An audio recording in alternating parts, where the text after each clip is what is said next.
So I'm like halfway through that book now, High Fidelity book. Yeah, it's cool that you're liking it so much. I thought that I thought that you would, but it's kind of impressive how close actually the movie is. Well, yes, but what I like, as is generally the case when you read the book on which a movie is based, there's just more detail. Right. Right? Because it's, you can't read the book in 2 hours because there's more stuff in the book. And so that's what, if you watch a movie and you really like it, it's like, oh, I want more of that. Go read the book because there's going to be more stuff in the book than what made it into the movie. Yes. But it's do you think that it suffers? I mean, does it make it less interesting that it takes place in London instead? That's where it takes place, right? The book is in London. Yeah, London. Not in Chicago. I don't. No, I don't think it makes a difference personally. And I guess the time period is slightly different. Like I had mentioned before that a little bit that his book about a boy takes place, in the early '90s, and everything happens with Kurt Cobain during the book. Yeah, but it's somebody else during the. You mean it's not Kurt Cobain? I don't understand what you're saying. No, I don't know. It's somebody else because the book or the movie takes place in a more modern time, and I don't remember who it was. Oh, I see what you're saying. Yeah, because High Fidelity took place, seemingly around when the movie came out, right? 99, 2000, right. Whatever. And the book seems like it's taking place in about 1990 or so. Yeah. But, if you watch the movie, there's really nothing in the movie that I can think of off the top of my head that was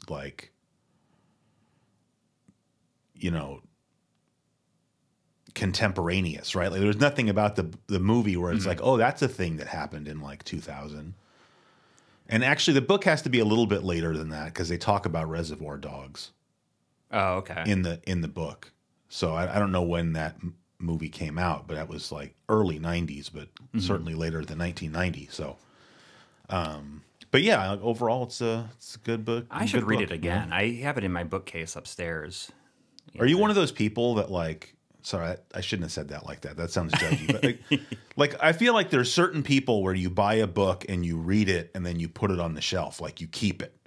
And then there's people who read a book and then okay, I read that book, and then you one way or another you get rid of it. Yeah, so it depends on what the book is. I don't read a lot of books, so the stuff that I do hold on to is stuff that I really liked. Although, we have one of those little libraries up front of our house. Mm-hmm. You're familiar with it? So for people that don't know, they're listening. So we have I guess it's a wooden box that has a door on it, and people can put books in there and take books from it freely. And we're the only people in our neighborhood that have one. And it's yours, you put it in? Yeah, it's the second one we've had. We had one at our last house too, and my wife gets a lot of satisfaction out of making our little libraries look like our house, the house that we're living in. So she's made this one. It looks like our house. Our old one looks like our old house, and this new one has 2 levels to it. So it's so the bottom level is kids books, and the top level is more adult books. And it's always interesting to go and look to see what's in there because people, just might be walking by and pull something out, or they might have a whole stack of stuff that they put in there. Recently, somebody put a hardcover of The Shining in there. It was I knew that wouldn't last for even a day, and it was gone. So you get a lot of people. Oh yeah, going through that, checking that box every day or whatever. Yeah, and it's also really cool because people drive by and they'll pull over and look through it. Oh wow! So it's cool, and we're the only people in our neighborhood that do it. So it's everybody's books that people want to get rid of always end up in ours. So it's cool. I like that. I like that. But High Fidelity, I've not put it out there. Yeah.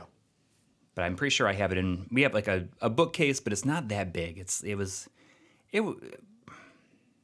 was my mom's, and I think that it came from somebody else in my family's long time ago. It's well made. It's really well made, and we just put the books that we want to keep in there.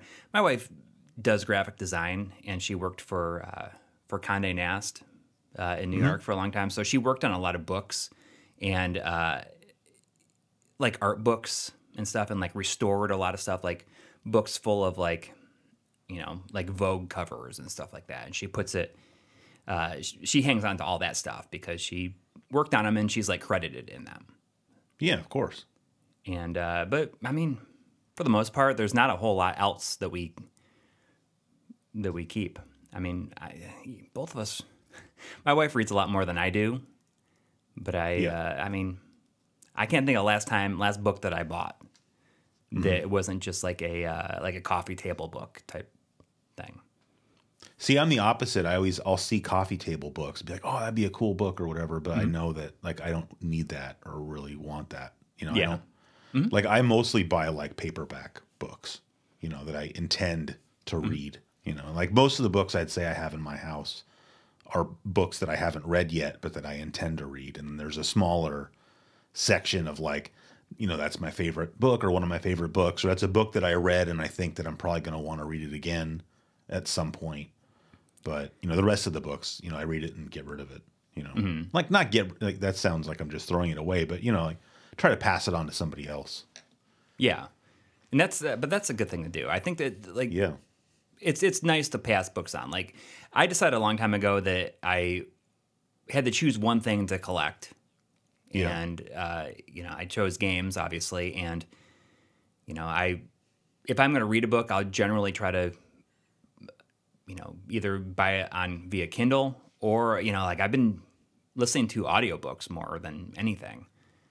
And I've still never listened to an audiobook. You should give it a shot. You know, there's a thing here, at least in Kentucky, I'm pretty sure that it's like nationwide, called Overdrive. And you can put you go to your local library and you get a library card. And then you can put that into this app and you can like sign out audiobooks or digital books for free. Like on your phone. And like when you're done with them, then they'll automatically return. And it's just really nice to be able to do that. But libraries will only have a certain amount. Right. So if it's a new book, there might not be enough audiobooks to go around. So I think that it's just really handy and it's free, and I don't think enough people take advantage of it. Yeah. I think that the reason I've always shied away from audiobooks is just like, you know, knowing myself, you know, I think in general my mind just sort of tends to wander. And if I'm just listening to like a casual podcast, you know, like somebody might be listening to us right now, like, you know, if you stop paying attention for a few minutes, who really cares? Like what are either one of us saying that's important anyway, right? So like if you quit paying attention for 10 minutes, you probably didn't miss anything, you know? Right. But I feel like, you know, I'm not trying to project, you know, my own poor qualities onto other people, but just like sometimes I don't understand when, you know, other people will tell me like, you know, like, oh, I go out and I'm, you know, mowing my lawn or I'm, you know, doing whatever. Like they're doing some activity and then listening to an audiobook. Because then to me, it's like, how can you really be paying that close attention? You know, like when I'm reading a book, I'm reading a book. Like there's not, you can't read a book and do something else, you know? And, you know, for me, I would be listening to a book and I guarantee you I would be doing something else. And then I wouldn't be paying attention and I'd be constantly having to rewind it. Well, that's what I spend a lot of my time doing when I'm listening to them is like I'm doing something else. Like either like probably my favorite thing to do is to listen to them when I'm driving someplace. Yeah. And that's good. Like especially on a long drive, it's well worth it. But you know, if I'm mowing the lawn, I like that because I can focus in on it a lot more actually because I know that I won't be interrupted by anything. Yeah, that's true. And the thing is that I don't know if it's just the fact that I've like read so little in the in as I've gotten older, or if it's like my ADHD or whatever. But it's just like it's very hard for me to just sit and read a book and get totally caught up in it in a way that I can just focus on it. Because if I don't, my mind will wander even when I'm just sitting there reading it, and I'll have to go back and reread parts. And I'm also like a really slow reader in general. And, you know, there's other times where it just like, it makes me start to close my eyes and that sucks too. I mean, if I could teach myself to be a better reader of books, I would do that. Yeah. Yeah. Maybe that's a class I could take. Yeah. I don't even know why I'm bringing this up because I just got it and I haven't read it yet. But when I mentioned passing a book on to somebody else when you're done with it. So I just got it the other day. So it's the next book I'm going to read after I finish. High Fidelity is I don't know how to say this guy's name, like Coury Elway. I don't know, like the guy from Princess Bride. Yeah. I don't know how to pronounce his last name because I've never. It's Coury Elways, I think. Okay, I've just never heard him say his own name, so I don't know how to say. But anyway, it doesn't matter. So he wrote a book called As You Wish, and it's all about him, like his experiences making the Princess Bride. So it's just stories from the making of the movie and whatnot, and it just like comes like highly regarded from people. So I wanted to check it out. So I already have someone lined up to give it to after I read it. So because that's one of the things, like one of the reasons I'm not super into like ebooks is that like I enjoy getting a book and like I like the physicality of reading a book, but I also like having the option of like I know somebody that would like this book and at least being able to offer it to them, like, hey, you want to check this book out, and like. No, you don't need to give it back. Just when you're done with it, you can pass it on to somebody else or whatever, And with ebooks, you can't do that unless, the situation you just described with, having the library card and being able to check out audiobooks, you can do the exact same thing, as I'm sure you know. But if anybody listening doesn't know, you can check out ebooks with your library card. Yeah. Well. It's all in the same app. And that's different. But if you're going to pay, $15 for a book or pay $14 for like the Kindle version of the book, I'd rather buy the actual book. And then when I'm done with it, I can, pass it along to somebody else or donate it to the library or stick it in somebody's little library in their front yard or whatever. Do you have anybody near you that has a little library? We have a lot of them around here, actually. Like if I go for just a walk around my neighborhood, I'll probably walk past at least 3 of them. That's great. That's really great. You should cut this part out, but I just want to say that I feel like a lot of times you can tell how people lean politically, whether or not they have a little library or not. Oh, absolutely. Yeah. Anyway, you're listening to episode 5 of Here's My Question for You. And, I remember when we started this podcast and we were telling people about it. Remember, everybody was saying there's no way they'll make it 5 episodes. And so to all the naysayers out there that said that, you can all stick it in your ear because it's episode 5. No, of course, nobody said that. You'd like to pretend that people are saying that so that we can stick it to somebody. I think you have to have a little bit of that, like it's us against the world mentality in general, because it drives you. Like you don't have actual haters, so you have to have like hypothetical, imaginary haters that I got to do this just to show those people, Yeah. Helps you but it's been a while since, it's been a while since we recorded an episode. So, there's been so many things where I was like, oh, I'm going to wait and talk so you got about like this. You probably have like a whole list of stuff.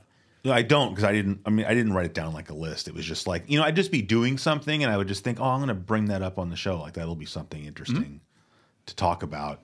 But then then it's been so long that either I forgot what it was or I'm not that excited to talk about it anymore. Like I just went through and a few weeks ago, I went through and cataloged my entire collection of records and CDs. Oh, really? Is there an app for that?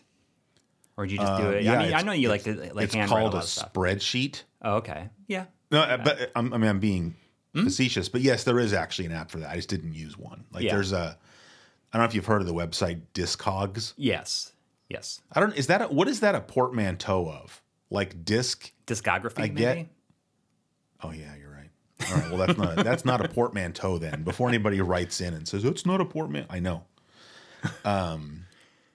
Yeah, you're probably right. But it's an interesting website because it's probably got the best sort of catalog of information about every musical release and like every pressing. Like you can get a record out and figure out exactly which pressing it is and all that kind of stuff. Which I'm not I don't get super hung up on that. But as long as I was already going to like catalog all my stuff, I figured I might as well add as much information as possible. So I did that. But the reason I did it is I was getting to the point where I was accidentally buying things twice.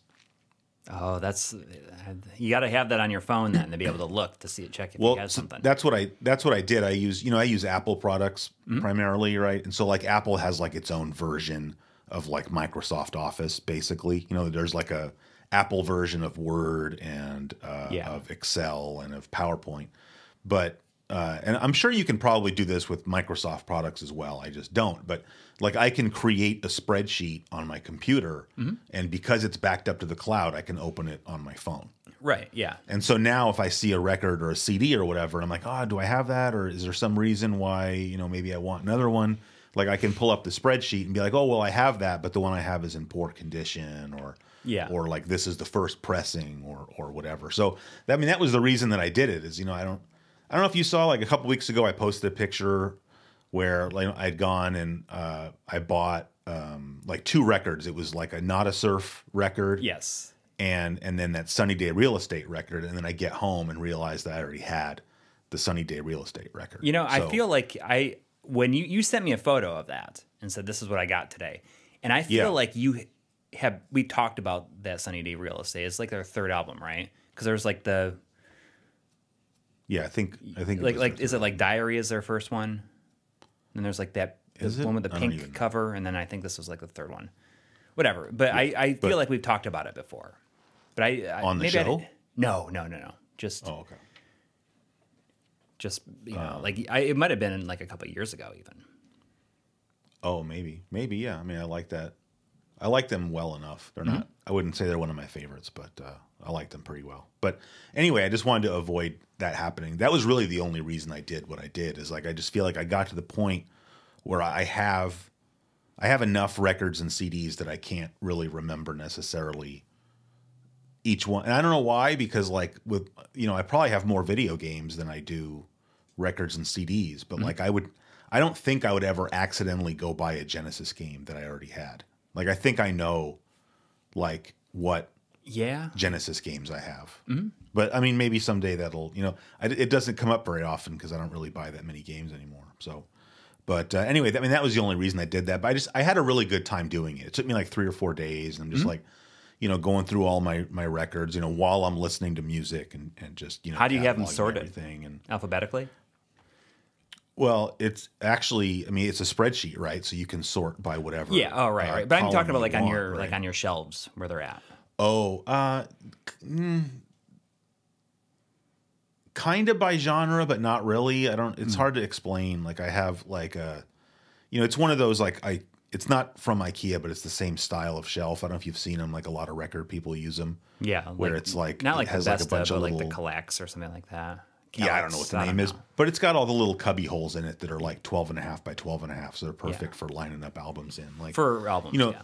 Drives me crazy when people put games in them now, because then they can make 2 like stacks of them, or like you can stack like one game and then the ones on the top you stack on top. They have to be at an angle. Yeah, but it's mostly by genre, I guess. But it's like I know I can quickly find anything that I need, I guess. So I mean, I don't have that many. I have like, I don't know, a couple hundred LPs, something like that. It's not a huge collection, but apparently it's enough that I can't remember what all I have. So. Yeah. Well, maybe it's because you've only been, collecting them fairly like recently. Like with the Genesis games, it's stuff that you've had around for a long, long time, and you've been, maybe you've just seen them more. Like maybe if you started a YouTube channel that's just about probably music, got more to do with it. You would probably like know exactly what you have off the top of your head. That's probably true. I don't think it's true that I just started collecting records or anything. I just right. But I mean, like I guess if you were, you probably were collecting games before you had records. Yes. Anyway, I don't have anything really more to say about that. I just thought it was, it was something I had a good time. It was relaxing is what it was. It was a very relaxing thing to do.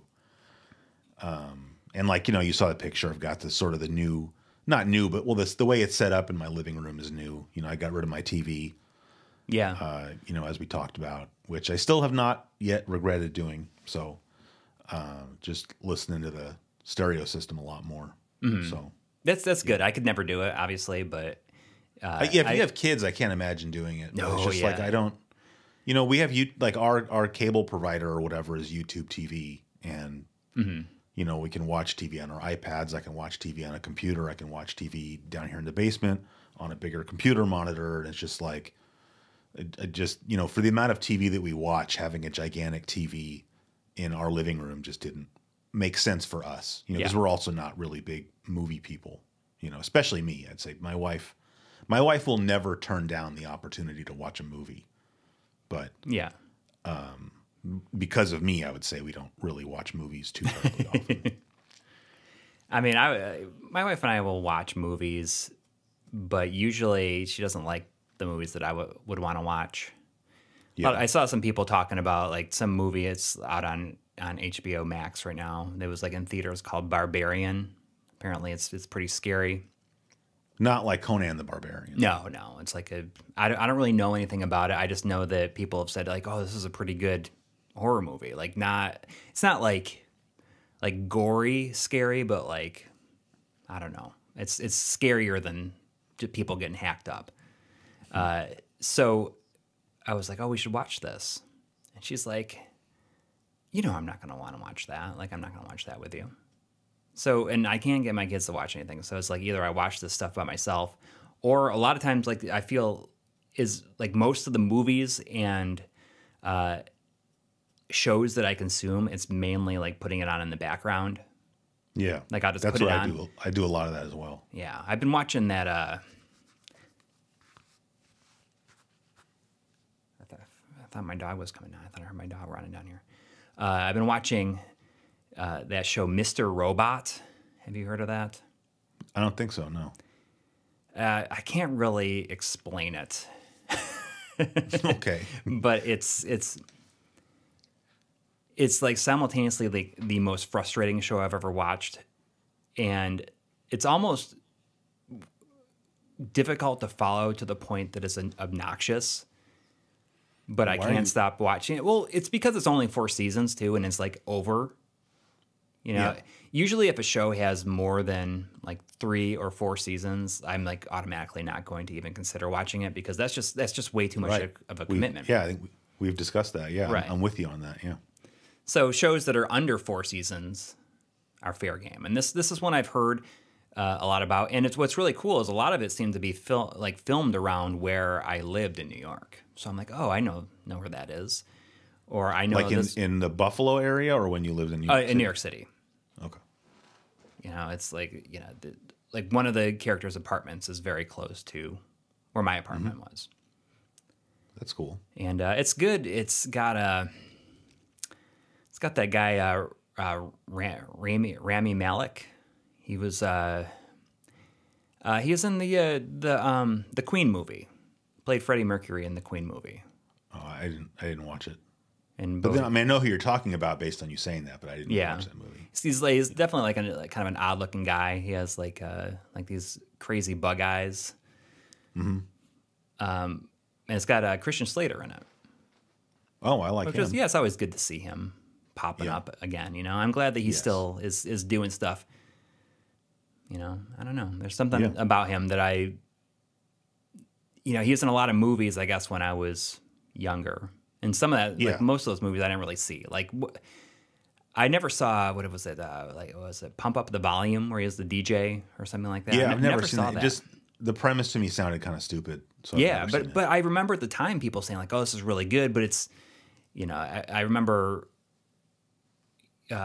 maybe not my mom, but like my friends' parents saying like, "Oh, you know, don't let your kids watch this," which is weird because my dad's still taking me to see RoboCop and Total Recall and Predator and stuff in the theater. But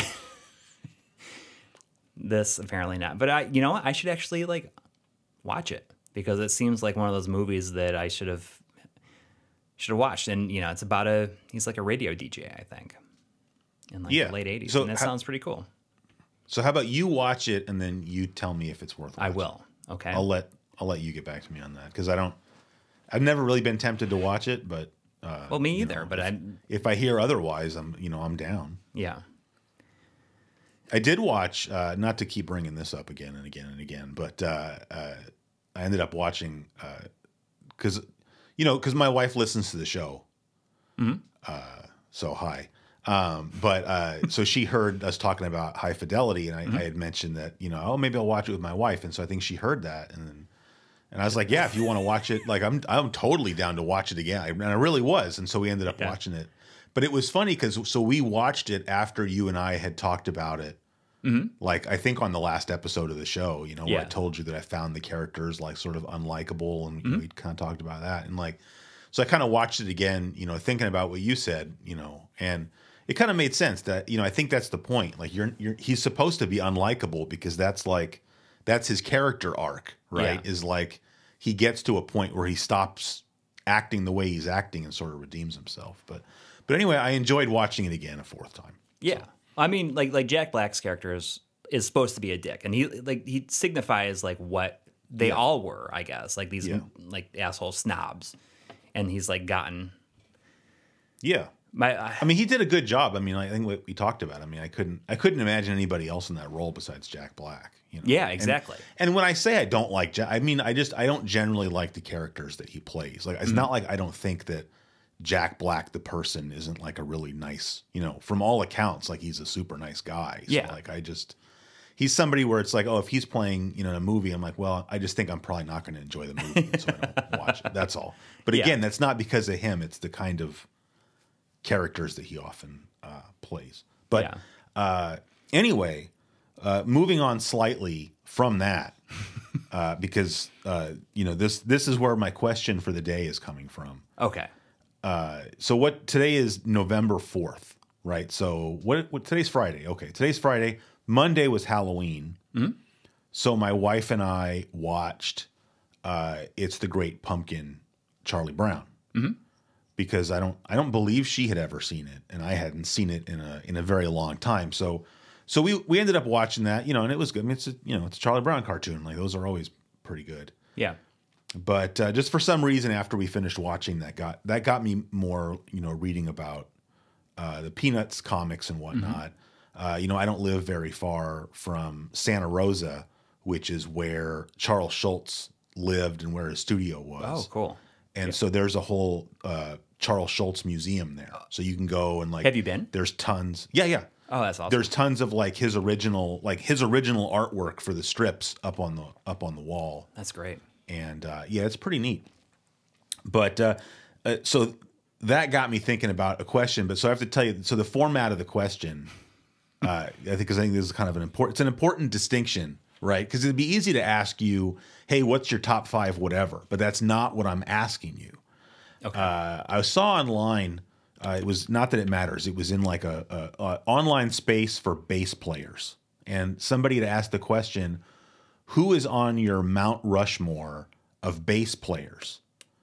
Oh, and he went on to answer the question himself, but it wasn't him saying who his top 4 favorite bass players was. It's like if there was a Mount Rushmore for bass players, who would he put up there? Yes. And so it was like, and he had well thought out reasoning for each one, like Paul McCartney, because in his opinion, he sort of redefined what the bass player does in a band. He had like the guy, I forgot the guy's name, but the guy who invented slap bass, like the Seinfeld theme song kind of, and then like he had Jaco Pastorius on there because everybody thinks that he's the best bass player ever. And I forgot who the 4th person was, but that's why the 4 were up there, was sort of their importance, or whatever.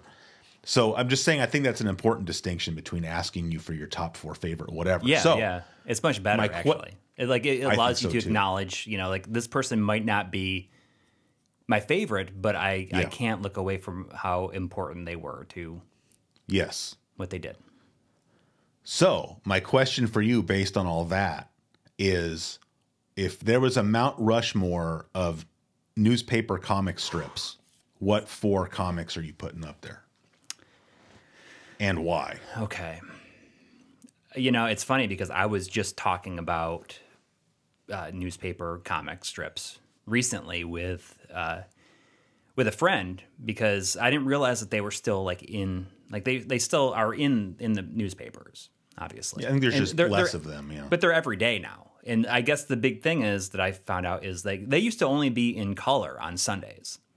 right. And now they're in color all the smaller and time. in black and white the other 6 days, and then larger and in color on Sunday. Right. That's my memory.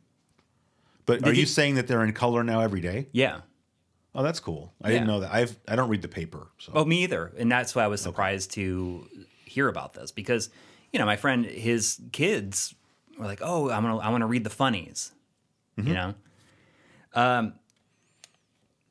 That said, I didn't read them a ton, but because we didn't get the newspaper for the longest time. But my grandparents did. So whenever I would go down to Florida to visit my grandparents, then I would always like read it when I was down there, or they would cut them out or whatever. Yeah. So so I need. But wow, 5. when you were I want to go. So when you were growing up, you guys didn't get the newspaper. No, not really. Wow. That's just like to me. It just was for me like it was like a Sunday thing. Is like you got the newspaper. Like I would pull out the comic section. I pulled out the sales ads for like Toys R Us and any place that sold things I was interested in. Maybe I'd read the sports page when I got done with that. Like it was like we all sort of took our sections of the paper. It was like a big. That's good and that's healthy. And I wish that we had to do that. We did that. I think that I'm not sure if there was. We did get it at one point, but I don't know if it was free. And then once you started having to pay for it, yeah, we stopped getting it because my parents were divorced. When I was a year old, and we just didn't have like a lot of money, and that seemed like, oh, so if we have to pay for this, like let's not even bother with it because that is like something that we can probably do without. Sure, I get it. But my grandparents always got it. So whenever I go down we would go. My grandparents lived in Jamestown half the year, and they were, I guess, snowbirds, as they're referred to as. It go down to Florida for winter, and we would always go down for spring break for 2 weeks, and I would read a lot of stuff there. So I can pick certain things, but my knowledge of the lore of these is not going to go very far. So I need 5. But like, what about? Or is it, did you 4? 4. Okay. And do I need to explain what Mount Rushmore is for like people listening who maybe are not from this country? Or you ever been to Mount Rushmore? I'm saying, no. I've seen a picture. I don't see why I need to go. I wonder what it looks like. I kind of want to go to it in person. I've never seen it in person. I wonder if it's. Like, but it's in like the middle of South Dakota. Like, why? I don't know. I'm not trying to make South it sound Dakota like it's needs cool, something. but it's just like, it's like the Pro Football Hall of Fame. Is in Canton, Ohio, and it's just like. There's not too many reasons to be in Canton, Ohio. Like I only got to go to the Pro Football Hall of Fame because I had to go to Akron for work. Yeah. Well, if you ever have to go to Akron for work, it's not not super far from me, and we should meet up and we should go to the Rock and Roll Hall of Fame. I see that. I would love. I didn't get to go to that, so I would love to. Yeah. I've never been either. Yeah. So anyway, just quickly, Mount Rushmore is a gigantic monument on the side of a mountain that has 4 U.S. presidents carved into it. So, yeah. But so while you're making your list there, so I'm just kind of curious then. So, okay, you didn't get the paper, so that's fine. But what about buying, like, did you ever get, like, the books that were, like, sort of the compendiums of, there was all those Garfield books, for example. Like, did you ever get those? Obviously, like, Garfield is going to be my number one.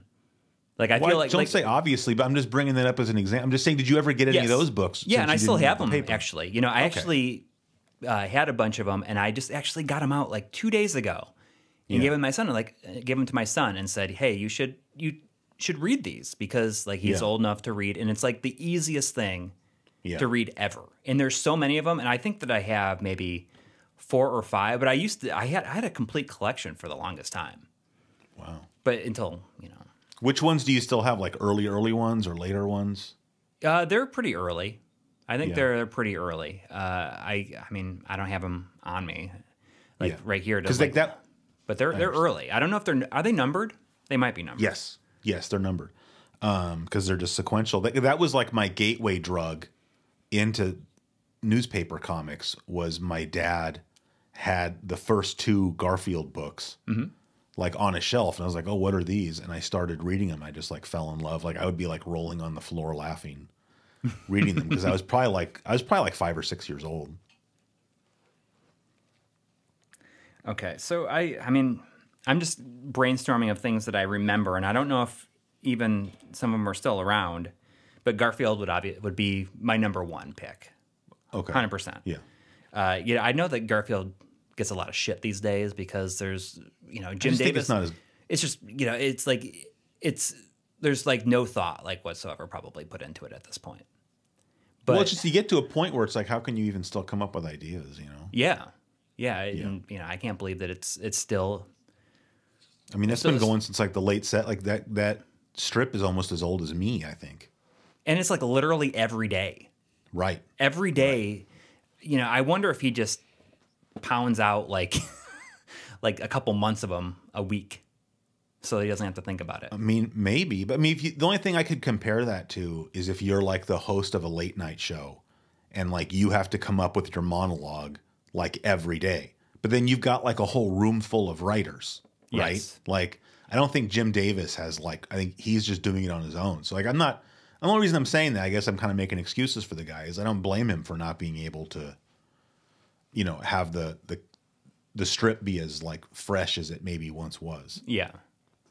And it was good at a time, and I had a friend who was really, really into Garfield. I don't know, he just had all this Garfield stuff, like bed sheets and all this other stuff. But did he have the stuffed Garfield with the suction cups on the paws to stick on his car? His mom did. Okay. So. Okay, so here's what else I've thought up off the top of my head. Okay. One that I feel should go up there that is, I think it would look really awesome on a Mount Rushmore. Is Hagar the Horrible. Oh, wow. Okay. Yeah. So he's like the Viking, right? And he's with the red beard. It's fun. I had kind of forgotten about that comic until you just said that. Yeah. I mean, that's just like, I can't. But I mean, I used to read the Sunday comics. It was like, 4 pages or whatever. And I read it cover to cover. So, as it were. I'm not sure if it's still But wait, around. are you making these decisions based on just what you think would look cool carved into stone? No. Okay. I mean, but I do feel as though Hagar the Horrible would look cool carved out of stone. Yes, Also. I agree. Yes. But also a lot of these are, like, the ones I'm going to name here are just the ones that I can think of, that I just remember. Okay. And obviously if I can remember them, they are worth, like, being put up there. Yeah. Family Circus. Okay. Are you're familiar with Family Circus, right? With Oh yeah, I hated that one. Yeah. Well, sorry. it's all right. I feel like Family Circus was never funny. That was like the comic for like the really uptight people that didn't really. I think it'd be real interesting to go back and read some of them now because maybe we were just too young to understand, and maybe could be it's something like there's some truth in here now. I understand it. Could be. Yeah. So that's 3. And I want to say, I don't remember very much about it, but as Beetle Bailey. I don't know if Beetle Bailey's still around though. I don't know if I'm confusing it with a different comic. Was that the one where like the guy that originally did it passed away and his son took over? Or am I thinking of something else? I don't know. I don't remember. I don't know, but I know it's like that might have been Family Circus. Actually, now that I think about it, actually that sounds familiar. Yeah. So yeah, I don't know if Beetle Bailey's around anymore. Yeah, I mean, I'm like really kicking myself now that I didn't look closer when I was at my friend's house and he was like talking about the funnies and I didn't like look at him and be like, oh, this is still going on. Like I know that Family Circus was still in there. Yeah. But I don't know if Hagar, I feel like Hagar probably is still there, but Beetle Bailey might not be. I don't know, like it just might not be as relevant anymore because he's like what, like did Beetle Bailey take place like during like Vietnam, maybe like that's when I feel like it was just like like some conflict, and he was like a military police, right? Yeah, I feel like it's older than takes place. I think older than that. Okay. In my opinion.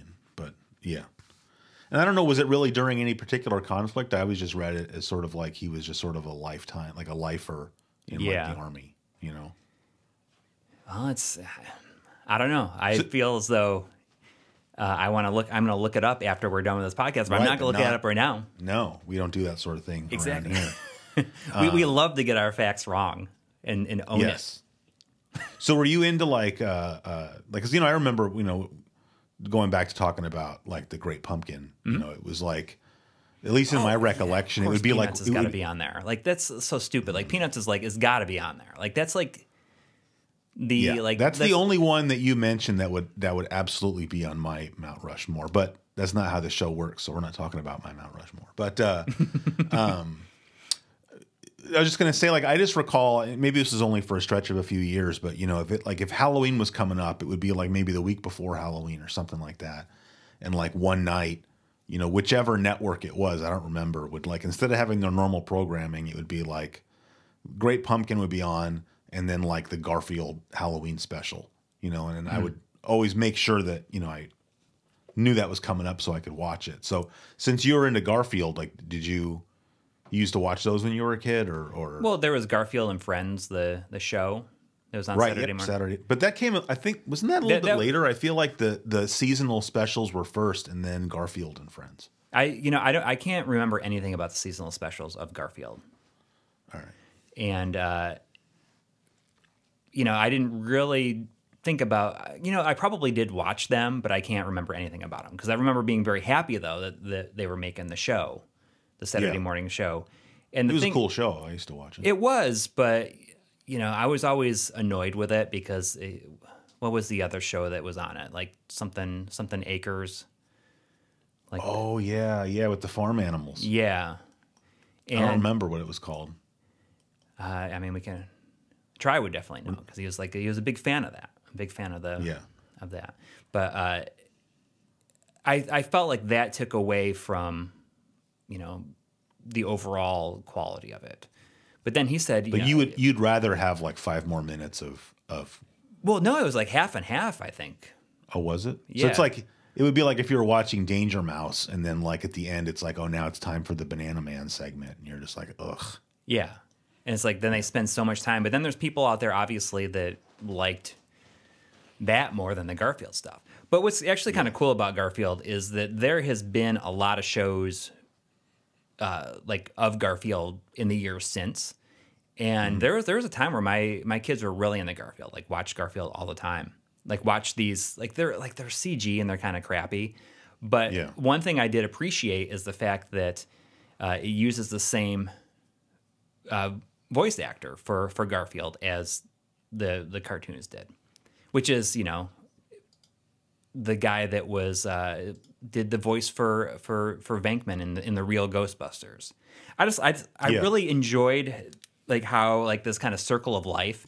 So you have that guy. I don't know what his name was, but he was the voice of Bill Murray's character Peter Venkman in the real Ghostbusters, and then he also was the voice of Garfield. And then the live-action Garfield movies came out, and Bill Murray was the voice of Garfield.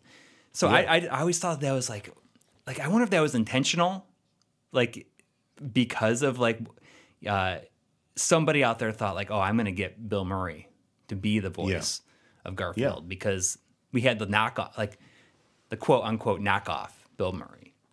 I mean, otherwise that's quite the coincidence, right? So yeah. Well, so we're not going to ask like what I can't ask you what you put on your Mount Rushmore, or can we just like? I mean, you can. I just feel like that's not the spirit in which the questions are asked. Although I kind of feel like I want to at least bring some stuff up because I'm a little bit shocked. Although it's just like it's different because now that I know you didn't really grow up reading them. Yeah, well, I mean, you don't have to give me your Mount Rushmore. But how about you say like, well, what about this? I would just say like, how can you have a Mount Rushmore of newspaper comic strips and not have The Far Side and not have Calvin and Hobbes? Is all I would say. Like that's literally those two and Peanuts are easily the 3 greatest comic strips ever. And I say that I love Garfield, but like Peanuts, like people are still The Far Side has been gone forever, and like you open the newspaper and I feel like half the comic strips are like Far Side ripoffs. Yeah, I could see that. See, but like you said, I didn't really read the newspaper, so that I knew of the existence of these, and I knew that I like read them when I could, but like on the spot. They were not the ones that first like jumped in my mind. I get it, yeah. And then like Calvin and Hobbes, like the guy that did Calvin and Hobbes, Bill Watterson, like that's what Jim Davis, like Calvin and Hobbes was only around for about 10 years. Mm-hmm. And he ended it pretty definitively, right? Oh yeah, he was just like, I'm done. He's just like, I don't feel like I feel like I don't have anything more to say. I said what I wanted to say, and I'm done now. Yeah. And he's like the J.D. Salinger of like newspaper comic. Like he's just gone. Like you can't get an interview with the guy. Like he's like a hermit, or whatever. He's not a hermit, but he just like, he wants nothing to do with any kind of like public attention. Like whatsoever. I mean, he walked away. That's like the dream, right? Yeah. I mean, like he's always refused. Like, there's no like Calvin and Hobbes merchandising outside of the books, because anytime you see like one of those like Calvin stickers, like that's like a fake, Right. It's it's the Calvin pissing on something. Yeah, because like he doesn't. Well, he would never have allowed that. But I'm saying like they wanted to have all kinds of merchandising with like mugs and probably, could you imagine like a stuffed Hobbes? Like, who wouldn't want one of those? Like a life-size makes stuffed too much Hobbes. Sense. Right. And he was just like, yeah, I don't want to do any of that. But I'm not talking about the merchandising aspect of it, but I'm saying like he kind of knew when to walk away, Yeah. Like Tom Brady and Jim Davis could both learn a thing or two from Bill Watterson. I mean, most people could from that. Like do your stuff. Yeah. Make your money. Yeah. And once you got nothing left, you don't have to keep on going with it. I mean, that's like the common problem. It's like just pack it up and enjoy the luxury that you've achieved for yourself, and just not worry about anything. I wish that I had more experience with Calvin and Hobbes. Like I know of it, and it's never too late. You can buy the books. That's just buy like one of the books and just read through it and see if you like it. But do you think that I mean they're hardcover books, I think, right? They're kind of like these compendium, like the Garfield ones were like long. Yeah, but no, I assume that these are not that shape. But no, most of, I mean, there's like there are smaller books that have like less stuff in them. And then they would release books that were maybe like a combination of a few of the smaller books. And then those were like larger. And then at some point they released, I think it's even just called the Complete Calvin and Hobbes. And it's literally the entire run. And I think that's the reason I never got it, is because that's hardcover. And it's not comfortable to read. But you can, it's a coffee I'm saying table you can book. buy, it kind of is. Yeah. I don't like coffee table books. But no, I'm saying you can get smaller books if you just want to like check it out a little bit. Yeah. I wonder if they're expensive. They seem like they would be expensive, but... Well, I mean, you don't think they're like in print anymore? I mean, I just saw them the other day in a bookstore. Was it new or was it used? Yeah. Okay. No, it's new. I mean... It was one of the bigger ones, though. It was the Essential Calvin and Hobbes, which maybe that's the one you should read, the Essential Calvin and Hobbes. That's like the main one. Yeah. Maybe that just gives you the broad strokes, How old would you say you were when you were reading it? Do you think a teenager? Okay. Do you think that for like, if I'm reading it and then also like if I had let my kids read it, you think they would get a lot out of it at 7 and 10? I don't know. I mean, part of me wants to say that maybe Calvin and Hobbes is the kind of thing that can kind of operate on two levels, like an old Looney Tunes cartoon where there's kind of something for the kids and something for the adults. Yeah. I think there'd be a lot of strips that a kid would just read and not get, though. Yes. But the cool thing about that is it's even more impactful when you come back to it years later, and when you didn't understand it and now you do. Yeah. I love that shit. But yeah, you should check it out. I watched High Fidelity 4 times and now reading the book because of you. So I think you can read some. I thought you only watched it 3 times. No, I watched it 3 times and then I watched it with my wife. That was number 4. Oh, I thought you watched it twice. And I didn't realize that you watched it like a 3rd time, and then you watched it. Yeah. I thought I might have watched it by myself a 3rd time. I don't remember, but I definitely watched it like 3 times, and then watched it with my wife. And I have not. I've been tempted to watch it again, but I've been restraining myself. So what I want to know is when does your wife listen to the show? Usually when she she does a lot of gardening. You know, she's big into like gardening. Mm-hmm. You know, like we have like she's a landscape designer, so like that's like her thing. You know, Yeah. so she goes outside and spends like hours in the garden, and so Mm-hmm. then she'll come back. She'll come back in and you know have something to say about the show. You know, like, oh yeah, I really like that one, or you know, that was funny when you guys talked about whatever. You know, but it's just cool because like you know my wife doesn't watch my YouTube show because it's you know why would she? You know, like Yeah, she's not yeah, and into the video same games or whatever. yeah. So you know, but she's really into podcasts, and so I think you know it's kind of cool now that you know I'm doing something that you know she's thinks is neat, you know, or whatever, and enjoys. You know, Do you think she'd ever want to be on? I mean, I wish, but I don't think she would. Like, I think it would be for me. I think it would be fun, but I don't just knowing. I think her it'd be the a way lot of fun. her, I mean, I know that I just don't think she would do it. I'm definitely gonna get my wife to be on sometime, and I know that she doesn't listen, but maybe I should say, well, you know, Chris's wife listens. You should guilt her a little bit. Yeah. I mean, we'll see because she's going to hear this, and then you know she can tell me if she wants to be on the show. She should. I think it would be cool. But, Yeah. Yeah. Well, it's like so. What was the other one you mentioned? What? You said Calvin and Hobbes. What was the first? That's the one. Far Side. Far Side is like that's the one with like the egg with the feet in it, right? Was that What? Or is that I don't even something else? I don't Like even Far know what Side, you're talking- like Humpty Dumpty. I don't understand what you're talking about. no, maybe I'm thinking of that's that Garfield. No, I show. mean It's like- the Far Side didn't have like recurring characters really, Okay, so it's just like random. and it was always a single, just a single panel or whatever.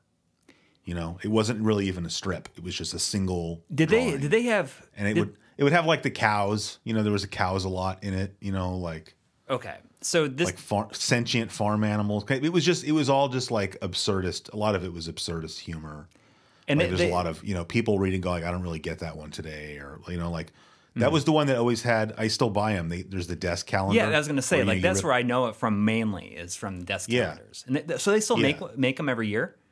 They started again like a year or two ago because it was they could just. I forgot, what is it, like every 7 years or something, or maybe that's not right, but like you can reuse a calendar from a certain year. Yeah, but you're now, supposed to and like all, and pull all off the days will things. line. Aren't you supposed to? Yeah, but that's what I'm saying. I'm saying they just basically reprinted. Oh. They said it on the box, like, oh, we reprinted the calendar from whatever year because now the days line up again. And they've been doing that for the past couple of years. But yeah, it's like you fold out like a little stand on the back so that you can set it on your desk, and then every day you can rip off. Right. You get like a new cartoon every day. And then I like it because, you know, the back of it is blank. And you can So write it's like stuff on having it. scratch paper. Yeah. Well, I take it to work, and then if somebody needs me to explain how to do something or just do whatever, you know, if I'm making notes for somebody, I can give it to them on a Far Side cartoon, and it's like you got some of my wisdom on one side, and then you got a funny cartoon on the other side. Like, Yeah. who doesn't want that? Yeah. See, when I hear you like that you do that, like that makes me want to do it myself, but also that like it makes me feel like you've got everything figured out. Like that's just like such a cool thing to do. I don't even know what that means. Like you've just like planned out like, oh, I'm gonna do this and I can give it to somebody, or like write notes on it and give it to somebody. It just feels like you have like everything figured out. I don't know. It just seems like such a smart thing. Is it weird? But it just I wish. I mean, I don't think it was more of a situation of like I had this huge stack, and I was like, what am I going to do with this? I'm like, well, I'll just use it as scratch paper. And then it kind of occurred to me, well, if I took that to work and used it as scratch paper, and you know, because it's a lot of what I do in my job is showing other people how to do things, you know, because I'm like the old wise guy or whatever, you know. And so I figured, well, if I do that on these things, then somebody gets a free cartoon on the back, so that's cool. Yeah. You know, there wasn't really a lot of like premeditation. And before you know it, you know, Yeah. people are going to be coming to you saying like, "Hey, can you like write that down for me?" And then they're going to have a whole collection of them, and they'll make a book out of it. Sure. Or they'll reuse it every 7 years. Right. They could. Yes. Is there anything else that you thought of that was not mentioned by me or has not been mentioned by you yet? I mean, those What are about those Nancy? were my abs. Yeah, no. You mean Kathy? Kathy, that's it. I was never into Kathy. I mean, I think you have to be like I think Kathy had kind of a target audience. Yeah. So I think that's still that still goes on. Like that's still. there was BC. Remember BC? They even made a video game. BC's Quest for Tires. Oh, really? That's Yeah, like it was like based an on. old. It was like a PC, like a DOS PC game. I think maybe it was even on like the Atari. Okay. one of the Atari. So, like we're talking about like early '80s. Okay. But you know, it was about like these cavemen, basically. Yeah. That's why it's called BC. You know. I mean, you mentioned Peanuts. Did you ever see that Peanuts movie that came out a couple years ago? No. It's pretty good. Yeah. Yeah. Is it a cartoon though, or what? It's kind of like it looks like a cartoon, but it's like CG at the same time. Oh. But animated in like a lower frame rate, so it looks like a cartoon. It's good. It's good. And But it's it just doesn't look like the old. I mean, no, it doesn't. I feel like I couldn't watch that. It just like to me, like the Peanuts cartoons, they have a very specific art style. Mm-hmm. They have Vince Guaraldi's piano playing in the background. Well, I mean, Like, this does too. Like those they can't. He's been dead for a very long time.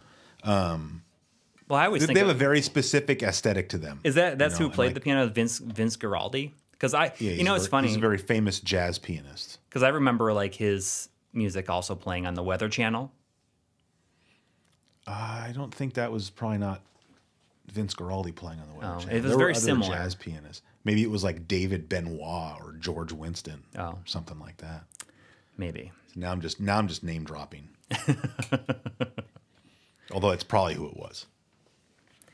You know, there's a website. Just you brought it up, but there's a website.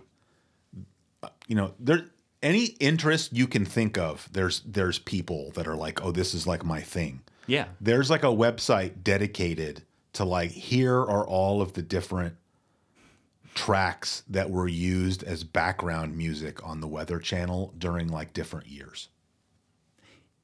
You know what? In fact, that website, I don't know if you remember, because I don't remember which, there was an episode of my show, I think it might have been on CGQ Plus, where I made a fake weather channel. It was like the CGQ, it was like Classic Gaming Quarterly Weather Channel, because this website, you could download the software and you could run the weather channel on your computer.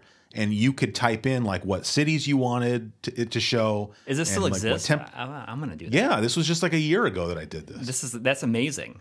You know, because And then like the little crawler or whatever you call it, the bottom of the screen, like you input the text that it was going to show. I can't remember what video that was for. Well, you need to find out and let me know, because I think that would be really fun to do. Well, I just have that video clip if you just want to see it. I think it might have been the PC Engine Golf Games video. Which, like, 7 people watched that one. So, well, I think what's although I interesting enjoyed about that making it. is that you talk about, people that are like way into the Weather Channel, and it's true, because there was a time where I think that I'd stumbled upon a group, like this is like before like social media and stuff. It might have been like a message board, and it was entirely based around like people trading video, like VHS cassettes of Weather Channel recordings from like specific days and in specific places. It just seems so strange. I'm not trying No, to. it's like I'm not 8 trying hours. to sound judgy. I just like, what are you doing with that? Like, are you going to put that on and watch it? Is it like, is there just something soothing maybe about having that on? Mm-hmm. Maybe, but also I think that it's just, it's like a time capsule.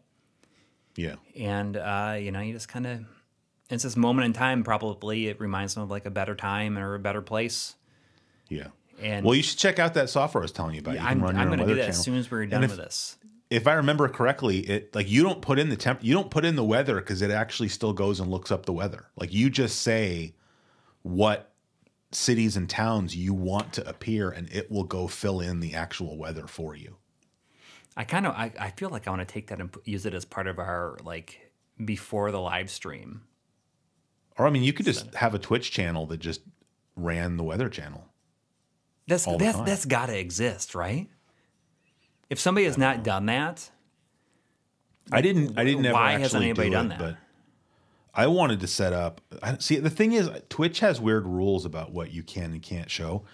Me and this guy in my Discord were working on this for a while, and we just kind of like dropped the ball or whatever. But I wanted to set up a 24/7 Twitch channel that did nothing but replay complete game, sports game footage. Maybe with like some commercials in between. Like here's a commercial for like NHL 94, and then it would just be a complete playthrough of one full game of NHL 94, but like not like a let's play or a live stream kind of thing. No commentary. It was just like, because that's the kind of stuff I would throw that on in the background when I was doing something. Like I will put on, I'll load up like NHL PA Hockey 93 onto my Astro City and let it run in teaser mode just to have it running. And it's one of those things where like not enough people are into sports games. So like there's not a lot of that kind of content on YouTube. Like you can go watch like complete playthroughs of pretty much any video game you want. But if it's a sports game, probably not. I think that would be amazing.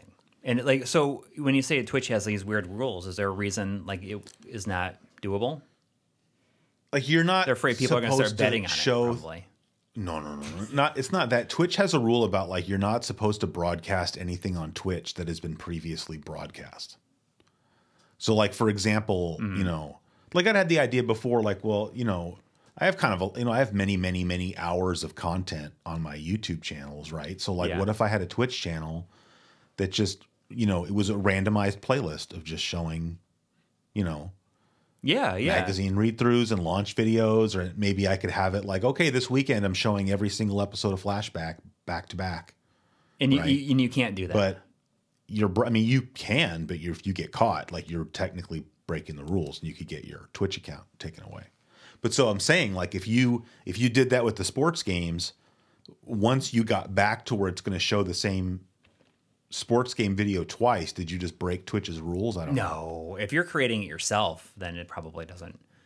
Yeah, I don't know. I don't really know, but we never got past. Like I have a bunch of videos on my computer because we would just, you know, me and this guy Eric, we would play complete games and then just have the video. Why don't you just make it and then run it, and if it gets shut down, it gets shut down. No, yeah, I could, but I mean I don't have nearly enough like sports game footage yet. You know, ideally, like the more people we could get involved. Why don't we get everybody who's listening to this podcast right now to like? We could, if you want, you know, stop by my Discord if you want to get involved, I guess, or whatever. Or send us an email, and we will set. That would be even better. If you want to record a game footage, a complete game, and then like upload it someplace, we could just like add it. We could have like. Oh man! Speaking of email, we got an email. I don't have it in front of me. We're not supposed to look stuff up. Oh, well, you can look up that. Please, I need to know what it is now. We got our first email. Last time I checked, it was just the one. But sorry, my keyboard is very loud. But you can't do it on your phone, on your telephone. No, I like to call my cell phone. I like to call it my telephone. Well, you should. That's what it is. Okay, here it is. Here it is. This is good too. Okay, so I forgot. I wanted to reply to this guy's email because he sent it 11 days ago, and I wanted to make sure he understood that, like, you know, we record the podcast way ahead of time. But all right, so I'm just going to read his complete email. Okay. So this is from Jonathan G. Oh, okay. That's a name that I have seen in our live streams. Yeah. Oh, cool. All right. So he says, "Hey guys, love the podcast. Coury's thoughts on Imagine Dragons had me in stitches, especially how he turns off the radio whenever they come on. I was housemates with two of the members, Ben and Daniel, who respectively play bass and drums, when we were all students at Berklee College of Music in Boston. After graduation, we lost touch, and I only realized that they were now pop stars after having heard their songs on the radio for some time. It wasn't until after I saw them perform on late night TV that I recognized my old friends. I've also had to teach their songs to music students of mine, which is a weird, complex experience unto itself that I can't say I enjoyed. I've never tried to reach out to them, mostly out of self-respect. I'm clearly only interested in doing so now as a consequence of their success. I found out that some of my other friends from the time did keep in touch and have been backstage at shows, etc. I also somehow have an old picture of the drummer from his high school days that I'm sure he'd want to have. So my question for you is, what would you have done in my situation? I would have. Thanks. And oh, you know what? It's Shadow Mask. Okay. There you go. You were just talking about him. There we go. That's who Jonathan G is, Shadow Mask. So he's asking Yes. if you, so first of all, sorry, thank you very much for the email. Thank you. But I think what he's asking then is if you just realized that you had gone to, high school or college, in his case, college, with somebody famous That I just got done talking shit about on my on a podcast. Well, no, certainly not that. But I mean, he was housemates with them. So Yeah. Obviously he was not, it wasn't just some classmate that he barely knew. I mean, these were like his roommates, but they lost touch. Yeah. And if it weren't for the fact that they were now famous, he wouldn't really have any interest in reconnecting with them. So if you were in that kind of situation, what would you do? I'd contact him. I wouldn't even, just to get some backstage passes or something? I mean, if it was Imagine Dragons, I'd be like, oh. No, not Imagine Dragons. Although that's the same thing, because it sounds like he doesn't like Imagine Dragons, right? So Well, it's not like he'd be contacting them because he really likes their music and was like, oh man, you guys are awesome, right? It sounds like he doesn't think they're awesome. But or he's just, if maybe it turns out you were roommates with somebody who's super famous now, there's got to be a party that's like, maybe I should give them a call. Yeah, I would, if it was somebody that I felt comfortable enough that I knew well enough to do that, I would be like, yeah, I would definitely call up and see what's going on. Yeah. But it depends on how much I enjoyed, what they were doing, I guess. Does he want to go to one of their shows and hang out backstage? I wonder. I read you the entirety of his email. Yeah. So well, I don't know. If you want to go to one of these shows and go and hang out backstage, then I would say yeah. Like if that just sounds like something that you'd be okay not doing ever, then don't. Yeah. Or like if it's something that you feel like when the day came to go to it, you're like, oh, I don't really feel like going. Yeah. Then don't do it. But if you're like, I want to go and it's going to be awesome, 100%, then sure. And just hope that they don't listen to this podcast. Yeah, right. Now you've been outed. Yeah. See, I don't think I would. But I'm just not into like celebrities. Yeah. Like the only time like I'll see celebrities out, in public, whatever, wherever, and like I don't ever bother them, Like one time my wife and I were we were flying to Mexico actually, but like the connecting flight was in I think it was Houston, like the Houston airport. Mm-hmm. And we were eating, at like a restaurant in the airport there, but it was like later at night. Yeah. Like, I don't know why, that's just how this flight was. Like, it was already kind of late at night in Houston. And then we got to like Guadalajara in like the middle of the night, right? Mm-hmm. So we're sitting in this restaurant that's like empty. And we finish our food and we get up to leave. And like my back is to the door. So I have to turn around. And I turn around and there's literally only one other person in the restaurant. And it was the table right behind me, right? Mm-hmm. And I look and it's Jim Brewer. Oh. Goat Boy, yeah. Half Baked, Jim Brewer, Saturday Night Live, And it didn't even like occur to me of like, oh, I want to bother him and be like, hey, hey, I'm a big fan. Like, hey, Jim, I was just like, I just walked past him. I didn't even try to like make eye contact.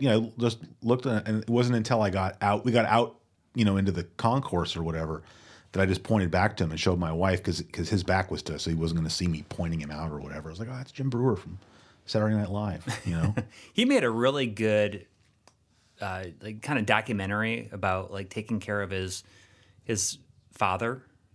Yeah. I don't know if it ever got like a wider release or something like that, but I saw it. I don't know if I saw it like at the job I was working at or if it was something else, but I can't remember what it was even called. But his father was like old enough that he had to like take care of him. Yeah. And it took him on like tour with him and stuff. Yeah. I would like watching that actually. That would be really interesting. Yeah. Jim Brewer also, by the way, you know how much of a how much I love Norm Macdonald, and Jim Brewer has some of the best Norm Macdonald stories if you look those up online.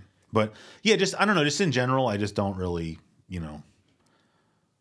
not really into that. So like if I found out that someone I went to school with was now like super famous, I'd just be like, oh, that's, very cool I'm happy for them. But I wouldn't be trying to like, oh, I want to go talk to them because they're famous. Like I don't, especially like this is going to sound, I don't know how you feel about this. This is going to sound really weird for someone like me to say, but I feel like, having a YouTube show and just having at least a little bit of notoriety, I think at least gives you a sense of what actual celebrities kind of go through. Mm-hmm. Like, like for me, it's just like, it's 0.001% of what they have to deal with, but it's given me a lot more sympathy for like celebrities and what they have to deal with. And so like now more than ever, I just don't, I don't want to like bother them, or I don't, know. Yeah. Did you go to school with a lot of people? Was there a lot of people in your graduating class? In like high school or college? In high school. I mean, both. Yeah, I mean, I went to like I grew up in like a pretty large city. So yeah, I mean, it was, I didn't. Like a few hundred people. I didn't grow up somewhere like rural or anything. But yeah, easily. Okay. Yeah. Because I mean, I graduated with like 60 people. Oh, wow. All right. So the chances of one of them being famous, like you're probably the most famous.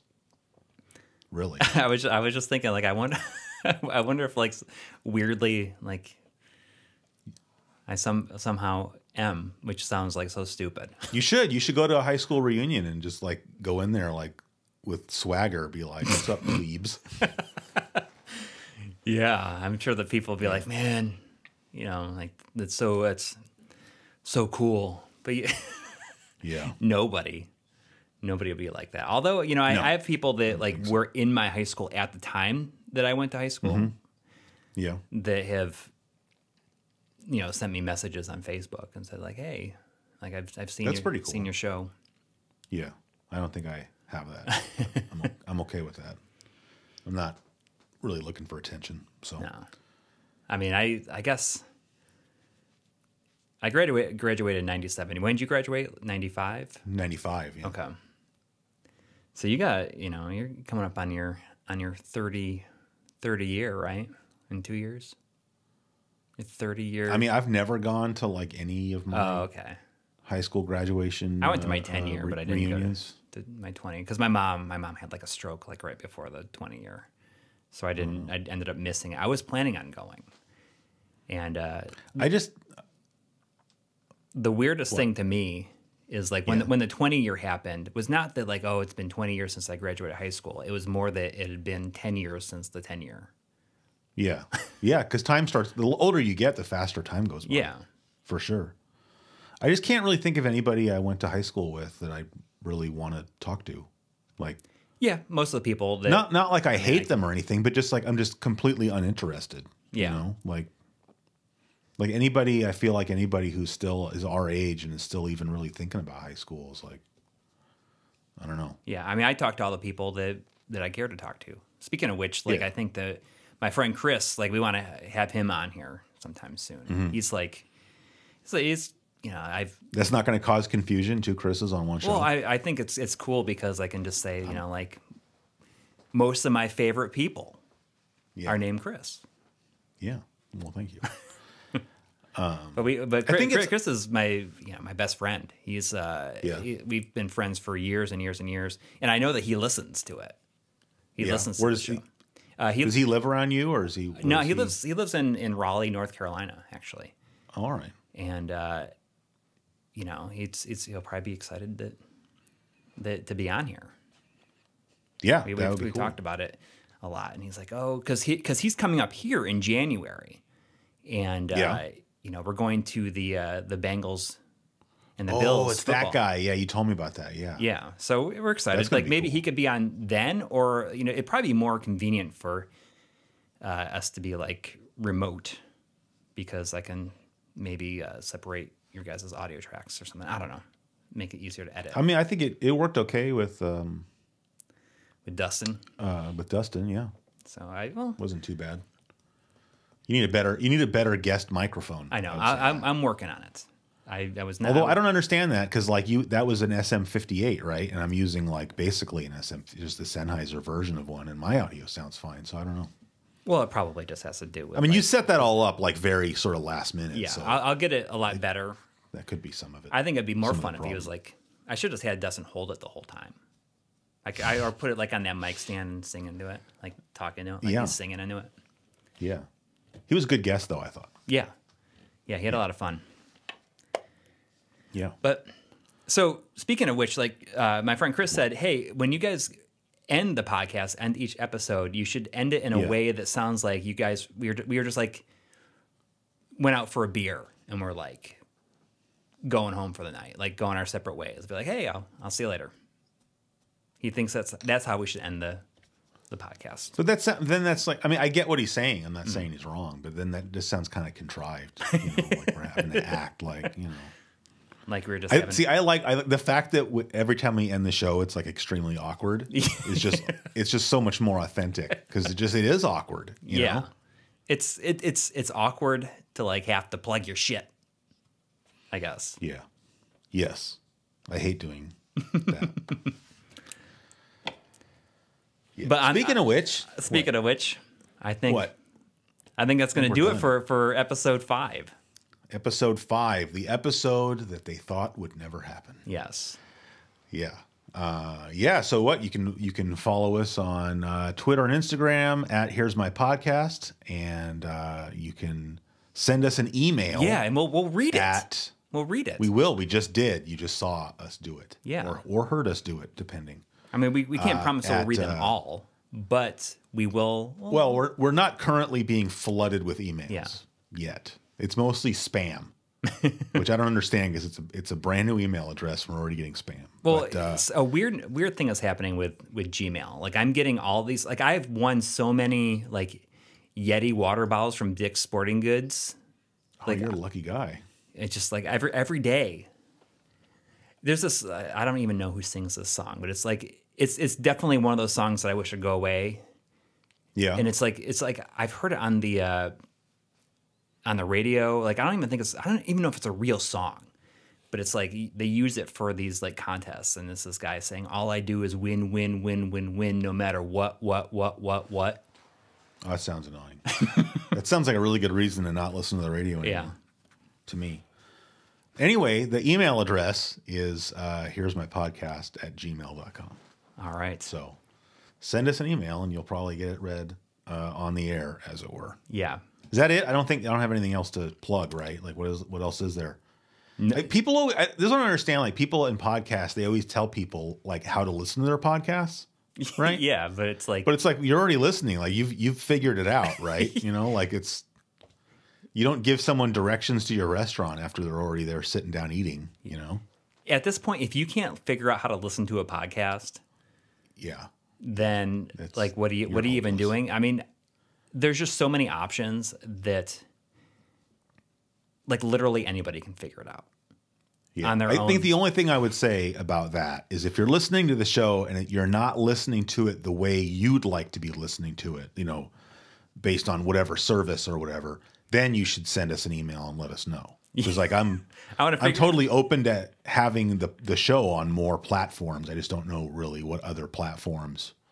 You know, I feel like we're on the major ones. Yes. Right. You know, like Apple, Google, and Spotify. Boom. You know? Yes. And Podbean, of course. Yeah.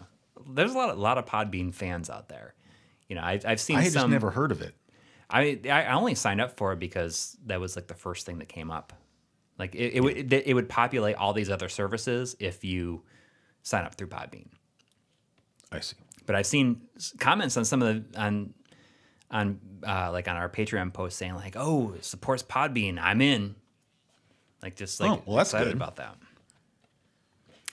Anyways, until it would next. probably be vulgar of us if we pointed out that if you were Patreon supporters of either your show or my show, then you get to watch this in video form. That if I were to say that a month ahead of time, that would be a vulgar thing to bring up money. So I'm not going to, but if I did, it would. But you know, you can just watch it on the YouTube channel, after You a just have month. to wait 30. Yeah. Right. Which, speaking of that, do Like- we probably need to Like that- release another episode, don't we? Maybe. I Yeah, don't even know. this Sunday, episode 1 can go live on the YouTube channel. Oh yeah, you're right. Yeah. Well, that's exciting. Yeah. Yeah. All right. That's going to do it for this episode of Here's My Question for You. And thanks for listening. And you'll hear us next time. Yes.